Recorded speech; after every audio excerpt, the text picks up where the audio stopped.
151장입니다.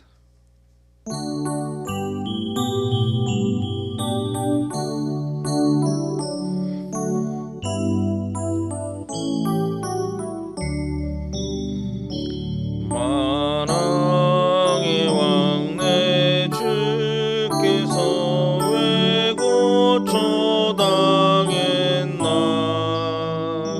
이 벌레 같은 날 위에 그 보혈을 였네. 십자가 내가 처음 볼 때에 나의 맘의 큰 고통 사라져. 오늘 믿고서 내 눈 밝았네. 참 내 기쁨 영원하도다. 주 십자가 못 박힘은 속죄함 아닌가. 그 긍휼함과 그 은혜 말할 수 없도다.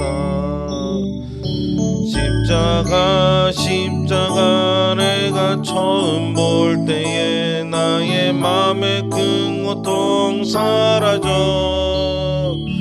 오늘 믿고서 내 눈 밝았네. 참 내 기쁨 영원하도다. 늘 울어도 그 은혜 다 갚을 수 없네. 나 주님께 몸 바쳐서 주의 일 힘쓰리. 십자가 내가 처음 볼 때에 나의 맘의 큰 고통 사라져. 오늘 믿고서 내 눈 밝았네. 참 내 기쁨 영원하도다. 신앙 고백하시겠습니다. 전능하사 천지를 만드신 하나님 아버지를 내가 믿사오며 그 외아들 우리 주 예수 그리스도를 믿사오니 이는 성령으로 잉태하사 동령녀 마리아에게 나시고 본디오 빌라도에게 고난을 받으사 십자가에 못 박혀 죽으시고 장사한 지 사흘 만에 죽은 자 가운데서 다시 살아나시며 하늘에 오르사 전능하신 하나님 우편에 앉아 계시다가 저리로서 산 자와 죽은 자를 심판하러 오시리라. 성령을 믿사오며 거룩한 공예와 성도가 서로 교통하는 것과 죄를 사해 주시는 것과 몸이 다시 사는 것과 영원히 사는 것을 믿사옵나이다. 아멘.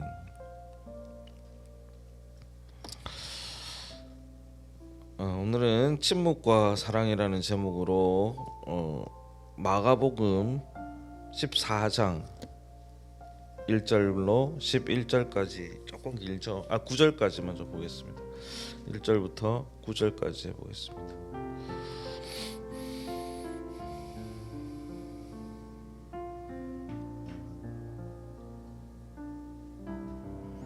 마가복음 14장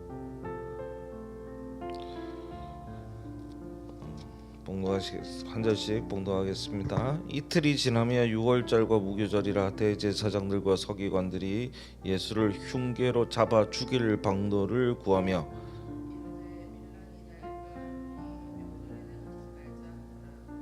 여기 유월절과 무교절이 명절이라서 그렇습니다. 자, 3절입니다. 예수께서 베다니 나병 환자 시몬의 집에서 식사하실 때에 한 여자가 매우 값진 향유 곧 순전한 나드 한 옥합을 가지고 와서 그 옥합을 깨트려 예수의 머리에 부으니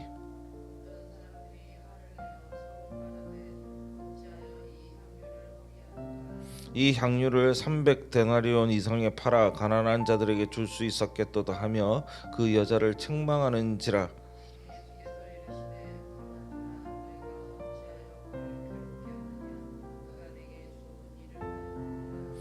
가난한 자들은 항상 너희와 함께 있으니 아무 때라도 원하는 대로 도울 수 있거니와 나는 너희와 항상 함께 있지 아니하리라.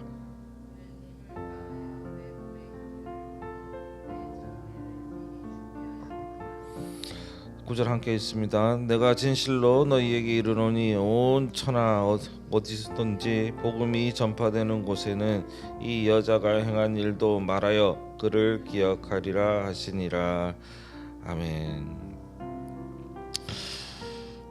고난주간 수요일은요 전통적으로 유다가 예수님을 배반할 걸 모의하는 그런 날이기도 하지만 해방의 날로 불리기도 하고 여러 가지 제목이 붙어 있지만 가장 중요한 제목이 침묵의 날입니다. 침묵의 날.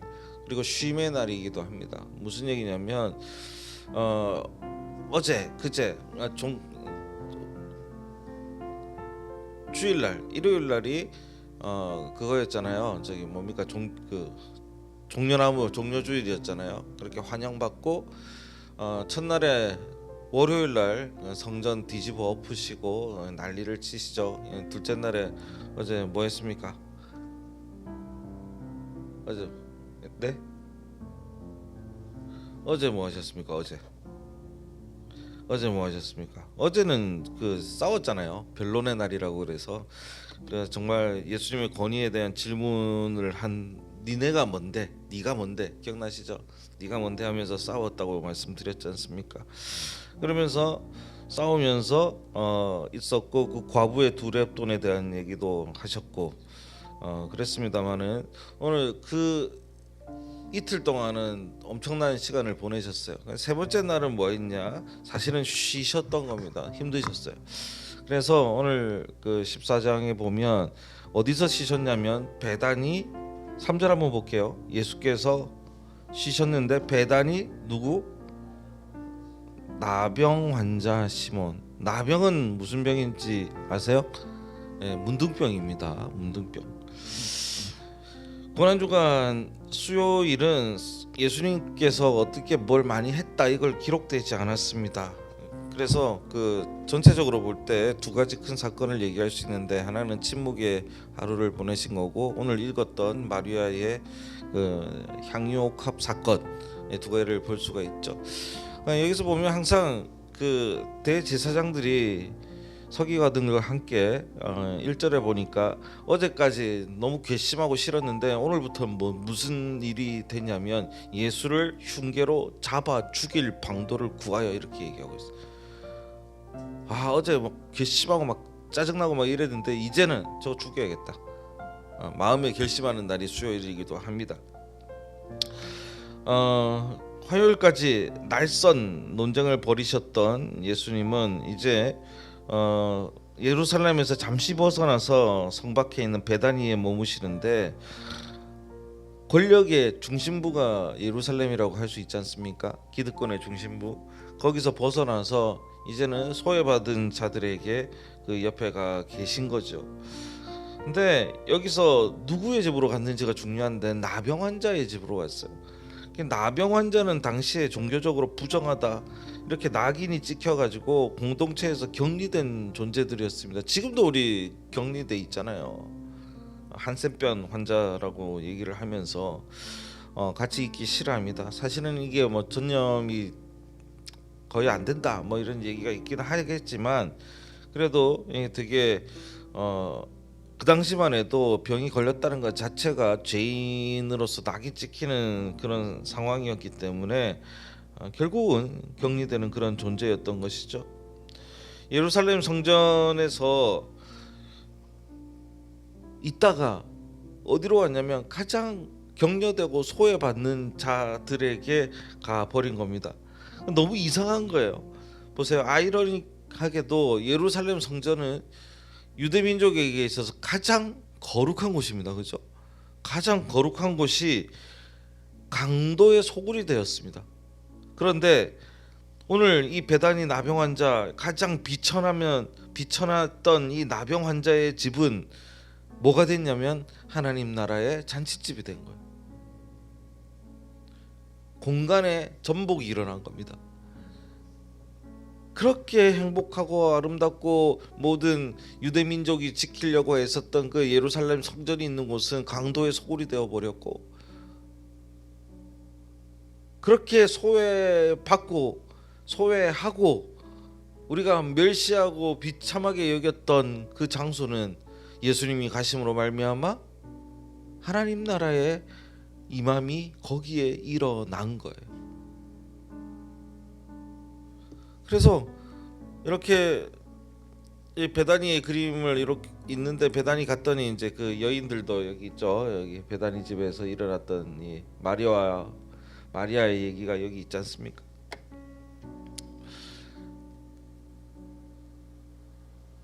오늘날 우리 사회에서 베다니가 있죠. 베다니가 어디입니까? 소외받고 상처받을 이들이 있는 곳입니다.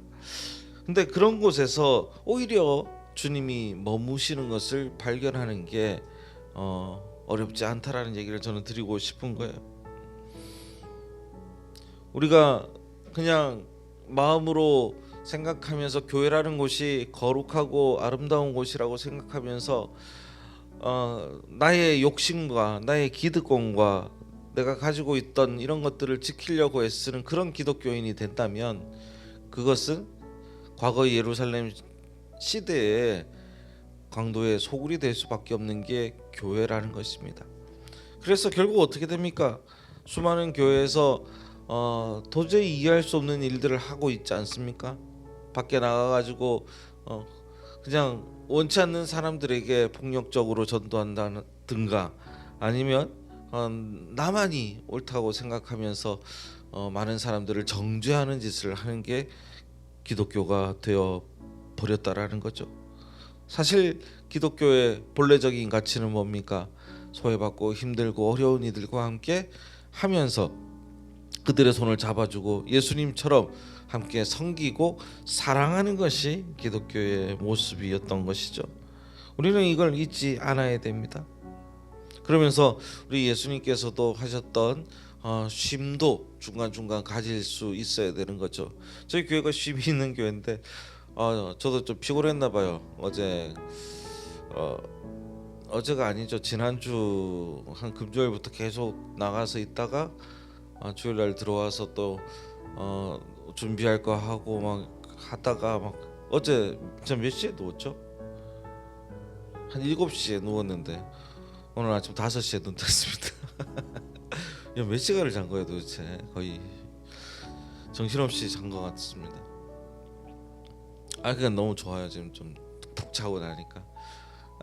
마찬가지예요. 우리의 삶도 쉼이 있어야 되고, 예수님도 그렇게 이틀 동안 싸우시고 난 다음에 베다니 나병 환자 시몬의 집에 가서 쉬셨던 겁니다. 그러니까 쉴 때를 알아야 돼요. 쉴 때를. 쉬지 못하면 다시 일을 할 수가 없는 것이죠. 근데 또 하나의 얘기가 이 나병 환자 시몬의 집에서 일어났죠. 향료옥합의 얘기입니다. 베다니 나병 환자 시몬의 집에서 있는데, 한 여자가 마리아라고 이제 다른 복음서에서는 표현되어 있는데 와가지고 그 향수 같은 거예요. 근데 시체에 바르는 그런 향수이기도 한데 되게 고급입니다. 한 데나리온이 아니라, 한 데나리온이 거의 뭐 하루 일당 넘게 들어가는 그런 돈인데, 300데나리온 거의 연봉이죠. 연봉 수준의 이 데나리온을 예수의 머리에 붓고, 다른 그 성경에 보면 자기의 머리칼로 예수의 발을 닦아주는 장면까지 나와요. 그래서 이런 영상이 아니죠. 이런 그림들이 성화로서 많이 존재했을 때가 있습니다. 이런 식으로 있죠. 그랬더니 똑똑한 그 사람들이 뭐라고 얘기합니까? 야, 저거를 왜 다 붓냐? 그 향유는 어떻게 쓰는 거냐면 조금 떠가지고 이렇게 발라주는 거거든요. 붓는 용도가 아니에요. 근데 그걸 머리에서 붓고 하는 것은, 마리아는 사실은 그의 마음은요, 예수님의 장례를 준비하고 이런 마음이 아니었을 거예요. 이 마리아는 약간 철없고 그냥 순수하고 이런 여인이었습니다. 그럼 뭐냐? 예수님께 내 마음을 표현할 수 있는 게 뭔가 고민하다가 자기가 가진 제일 좋은 거, 제일 비싼 거, 이 정도는 드려야 내 마음이 표현해 알아주지 않으실까라는 그 예수님을 사랑하는 그 마음, 그걸 표현하고 싶어가지고 부었을 거예요. 아무리 읽어도 그렇습니다. 그랬더니 이제 난리가 난 거죠. 향이 엄청난데 막 좋은 향이 퍼졌겠습니다마는, 야 이거 팔아다가 가난한 사람들 도우는 게 더 낫지, 너 뭐 하는 것이냐 이러면서 주변에 있던 그 똑똑한 제자들이 얘기를 합니다. 그랬더니 예수님께서 그러지 마 가만히 두라, 니네가 왜 괴롭히냐 라고 얘기하면서 내게 좋은 일을 했다. 가난한 사람들은 이제 너희와 항상 함께 있고 없어지지도 않고, 그 소외받는 자들은 너희와 함께 할 것이니 너희가 챙겨. 이 여인은 날 챙긴 거야 라고 얘기하신 거예요. 내가 이제 내 장례를 준비한 것이다 라고 얘기하면서 이 여인을 두둔해 주셨죠. 근데 그 당시만 해도 장례를 준비했다고 했는데 제자들이 그 장례를 믿지 않았어요. 내가 죽고 3일 만에 살아나리라 했던 말을 그냥 지나가는 말로 흘려버렸지 믿지 않았어요. 지금도 장례를 준비하니라 했는데 별 얘기가 없어요. 그렇게 보면 예수님도 알아. 뭘 알아요? 사실은 제자들의 말처럼 그 향유를 잘 처리해서 많은 사람의 도움이 되도록 해야 되는 거는 알아요. 그게 맞다라는 것도 아실 거예요. 근데 예수님이 상하게 하고 싶지 않았던 것은 뭐냐면 이 여인의 사랑하는 마음이었던 겁니다. 마음이었던 거예요. 인간은 이성적으로 살아간다고 생각하지만 우리는 이성적인 존재가 아닙니다. 늘 마음과 감정에 좌우되는 존재인 것이죠. 이는 효율과 비용의 논리를 넘어선 예수님이 우리에게 보여준, 이 여인에게 보여준 인간적인 예우였던 것입니다. 그리고 예수님은 이 여인을 보호해 주신 것이죠. 순수하게 행동했던 게 뭐 옳다 그르다의 문제가 아니에요. 이 여인의 마음을 보호해 주셨던 것입니다. 우리도 이런 일이 없을 것 같은데 있어요. 저기 총장님 오셨으니까 그 승기 뭐 사고 칠 때 있죠. 뭐 깨거나 속 상해요. 뭐 잘못한 거 뭐 제일 큰 거 날려 먹었을 때 얼마짜리까지 날려 먹었습니까? 아직에요? 좀 더 크면은 TV 부시고 이렇게 많대요. 세워놓고 자 올라가가지고 그냥 흔들다가 TV 부셔가지고 TV 몇백만 원짜리를 애가 그냥 꽝 합니다. 애가 놀래가지고 벌벌벌 떨어요. 그때 부모가 뭐라고 합니까? 안 다쳤어? 라고 묻죠. 조금 더 크면 이제 귓사닥이 날아갑니다. 알만한 애가 그러면 안 돼. 근데 모르는 애잖아. 그러니까 걔 마음을 너무 더 혼내면 애 마음 주눅 들까봐 안 혼내잖아요. 그런 마음의 연장선상에서 보시면 돼요.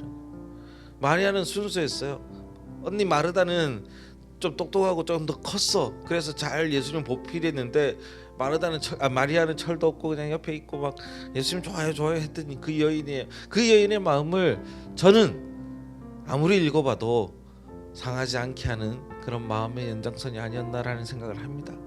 그리고 그 여인을 통해서 지금 우리에게 말씀하고 계신 것이죠. 장례를 준비한 것이고 미리 준비했던 것이다. 그러나 이 여인이 했던 이 행위, 향료밥을 깨트려서 나한테 제일 비싼 걸 바쳤다는 게 아니라 자기의 모든 것을 드릴 만큼 나를 사랑했던 이 여인의 마음은 9절에 보니까 어떻게 해요? 복음이 전파되는 곳에는 이 여자가 행한 일도 함께 말하여 그를 기억하리라.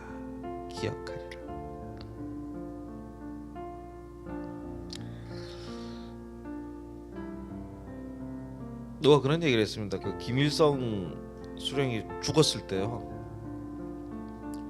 친구가 와가지고 그래요. 야 김일성 살아있대. 말도 안 되지. TV에서 나오고 야 진짜 살아있다니까. 어디에 나중에 물어보니까 이런 얘기합니다. 인민의 가슴 속에. 확 그냥 화가 났는데 근데 살아있다는 거예요. 인민의 가슴 속에 살아있겠지. 그 북한 인민의 가슴 속에. 근데 생각해 보세요. 그때 그 살아있음에 대한 그 기억이 지금 우리가 인간으로서 참 그 가정을 지키고 가족과 함께하고 뭐 이러는 행위 자체가 하나님도 마찬가지지만 가장 초점이 어디 있는가를 생각해 본다면 바로 기억인 것 같아요. 우리가 언젠가 하나님 나라에 가겠지만 이 세상에 일을 다 하고 하나님 나라에 가고 난 다음에 누군가 우리를 기억한다면 죽지 않은 것 같다는 거죠. 그 기억은 다른 이들 우리 후인들의 기억을 통해서 그 사람은 존재하게 되는 겁니다. 좀 철학적인 얘기인데 그래서 우리나라도 제사 때 막 제사하잖아요. 조상님들에 대한 기억을 가지려고. 오늘 여기서 놀라운 축복을 하신 거라는 얘기를 제가 하고 싶은 거예요. 마리아가 언제나 예수라는 사람을 얘기할 때마다 함께 기억되리라. 그때마다 마리아는 우리의 가슴 속에 살아나는 거예요. 이 놀라운 축복을 받은 사람이 마리아입니다. 근데 마리아의 가장 큰 특징은 순수했고 진심으로 예수님을 사랑한 것이죠. 오늘 우리 침묵의 수요일 이날 저는 마리아와 같은 순수한 마음으로 우리가 좀 예배하고 사랑하는 그런 저희들 되기를 바랍니다. 그냥 억지로 교회 나와서 앉아 있는 우리의 모습이 아니라 진짜 순수함으로 예수님을 하나님을 좀 사랑하면서 간다면 우리가 하나님께로부터 우리 후세에게도 기억받는 저희가 될 줄로 믿습니다. 저는 아직도 할머니가 그 기억돼요. 항상 앉아서 기도하고 애쓰고 저희가 보여주셨던 그런 모든 신앙의 유산들이 언제나 제게 기억되듯이 우리 오늘 여기 계시는 우리 총장님을 비롯한 우리 모든 분들에게도 우리 자녀들, 우리 후세들 그리고 우리 주변인들로부터 기억되는 놀라운 축복이 우리에게 있기를 주의 이름으로 축원합니다. 우리 함께 기도할 텐데요. 그 전에 하나만 더 말씀드리면 그 9절 뒤에 10절부터 11절까지 얘기가 이제 가룟 유다는 누구냐면 은 30냥에 예수님을 팔아먹었다 뭐 이렇게 하는 사람이에요. 이 가룟 유다가 어떻게 대제사장들이랑 짜고 이제 예수를 죽일까를 논의하는 장면이 나옵니다. 좀 대비되죠. 그 앞에는 그냥 너무 좋아 죽고 못 사는 사람이 있는데 바로 뒤에는 질투 혹은 여러 가지 이유로 예수님을 팔아먹는 장면이 오늘 나옵니다. 자, 이 시간 우리 함께 기도의 시간을 좀 가지도록 하겠습니다.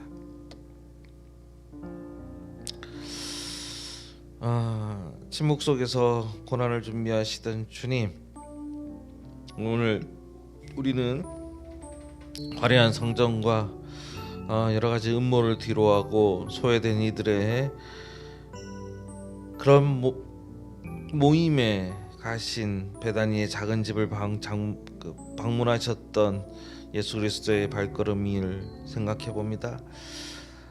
효율과 이윤의 논리로 사람의 가치를 매기는 이 비정한 세상 속에서 향유옥합을 깨뜨려 버린 그 여인의 사랑을 우리가 기억하게 하시고 어쩌면 이런 거룩한 낭비가 하나님 우리 사회에도 하나님 존재할 수 있도록 도와주시옵소서. 그러나 하나님 무엇보다도 한 여인의 마음을 지켜주신 것을 봅니다. 하나님 그 마음이 우리에게도 있게 하시고 우리가 이 아픈 곳에 손을 내미는 연대의 손길이 될 수 있도록도 도와주시옵소서. 고난 끝에 다가올 진정한 해방과 부활을 소망하면서 우리 시대의 베다니를 저희들이 찾아가면서 손 내미는 우리 교회가 될 수 있도록 주님 도와주시옵소서. 예수 그리스도 이름으로 기도합니다. 아멘. 이 시간 우리 예수님의 마음 그리고 이 여인의 마음을 함께 이해할 수 있도록 어떤 마음이었는지 함께 기도하고요. 우리 소외받는 이들과 함께 하는 우리 기독교인들이 될 수 있도록 함께 또 기도합니다. 자, 우리가 소중하게 여기고 있는 우리 가정과 또 이웃 그리고 지인들 기타 여러 관계에 있는 사람들 그 모두를 위해서 또 함께 기도해 주시고요. 전 세계에 너무 말도 안 되는 전쟁이 일어났고 그 정말 죄받을 사람들이 많이 존재하는 것 같습니다. 빨리 이 땅에 하루속히 평화가 올 수 있도록 함께 기도하시기 부탁드리겠습니다. 함께 기도하는 시간 가지겠습니다. 하나님 감사합니다.